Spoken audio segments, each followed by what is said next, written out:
Olá! No episódio de hoje, iremos explorar mais os elementos semânticos e pragmáticos do conto Amor de Clarice Lispector. Olá, meu nome é Mariana e eu vou trazer um pouco para vocês dos elementos de textualidade que estão presentes na obra da Clarice Lispector. Esses elementos são coerência, coesão e aceitabilidade. A coerência e a coesão elas estão muito relacionadas à aceitabilidade de uma obra. Mas em primeira análise, vamos fazer uma breve conceituação do que seria coesão e coerência para que a gente possa fazer a análise desses elementos presentes no conto. Segundo Koch e Elias, em sua obra Lutar com as Palavras, elas vão classificar a coesão como uma espécie de unidade, de laço que promove a continuidade do texto. Então, elas vão classificar a coerência dessa maneira. Além disso, a coerência seria o elemento que permite essa continuidade do texto.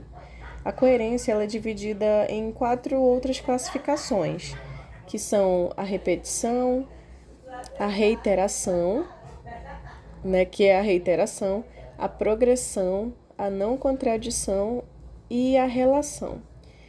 No texto da Clarice, no conto Amor, que é o que está sendo analisado, é possível verificar logo nos primeiros parágrafos em que há uma repetição da seguinte frase: e assim ela o quisera e escolhera. Essa frase ela está repetida nos 2 parágrafos seguintes, e essa repetição ela é utilizada com o objetivo de reforçar uma ideia, de trazer aí, de enfatizar essa ideia. Além disso, é possível verificar que há essa unidade de sentido. O conto, ele, apesar de ser uma narrativa que traz ali vários elementos, em cada parágrafo traz novos elementos, mas há uma continuidade, de sentido, uma progressão dos sentidos. No que se refere à aceitabilidade, a autora Costa Val, em sua obra Redação e Textualidade, vai conceituar a aceitabilidade como a expectativa do recebedor de que o conjunto de ocorrências com que defronta seja um texto coerente, coeso, útil e relevante, capaz de levá-lo a adquirir conhecimentos ou a cooperar com os objetivos do produtor. Então, basicamente, essa aceitabilidade é a expectativa do leitor em relação à obra. No caso da obra da Clarice Lispector, por ser um conto de mistério, é imprevisível o que pode acontecer, porque a Clarice Lispector, em suas obras, ela tende a descrever algo material, ou algo trivial, cheio de significados, repleto de significados. Então, ela não meramente descreve aquilo, ela traz todo um conjunto de sentidos por trás dessas descrições. Além disso, no conto é possível verificar que tem algumas frases que elas são repletas de simbologia. Por exemplo,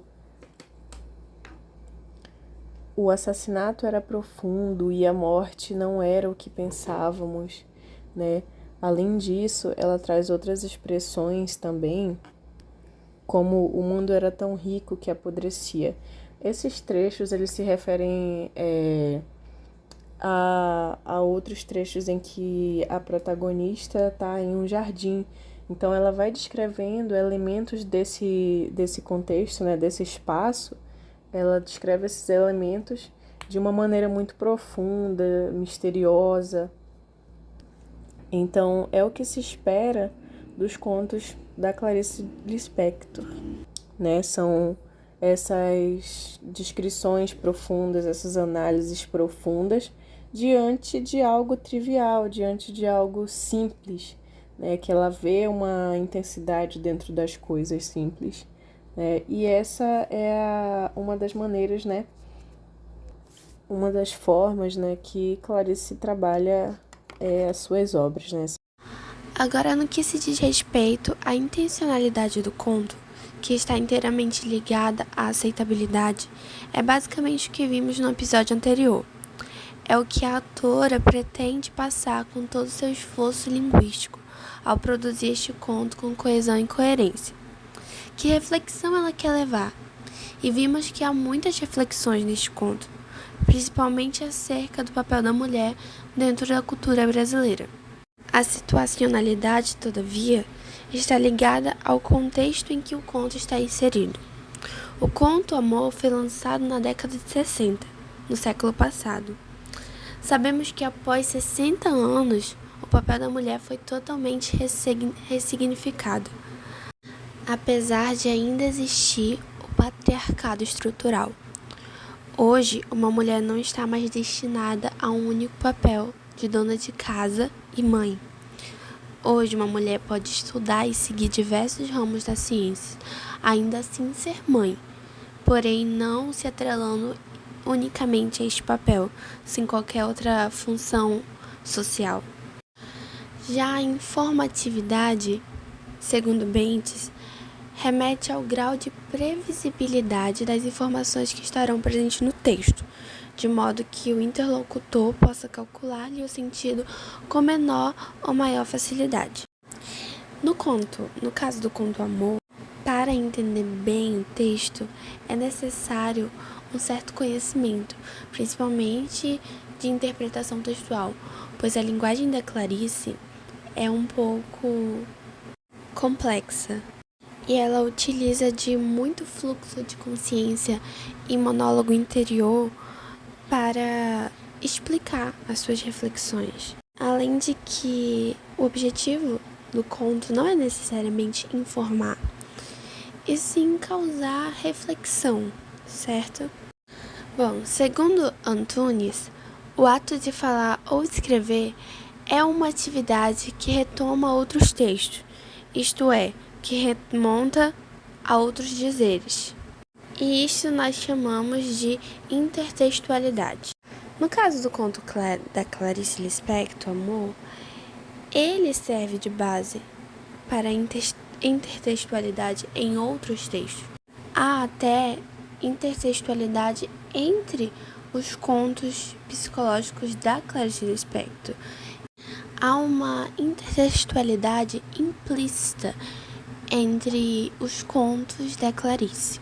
É possível perceber que após esses 60 anos, outros textos foram produzidos com base nas reflexões do conto Amor da Clarice Lispector. Porque a Clarice é uma voz mundialmente conhecida, uma voz nacional, porém extraordinária, grandiosa, e por isso ela acaba servindo de base para muitos outros textos, tendo assim uma intertextualidade.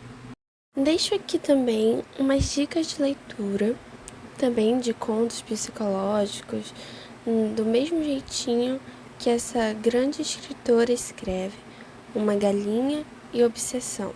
No próximo episódio, teremos a participação especial de uma grande professora universitária.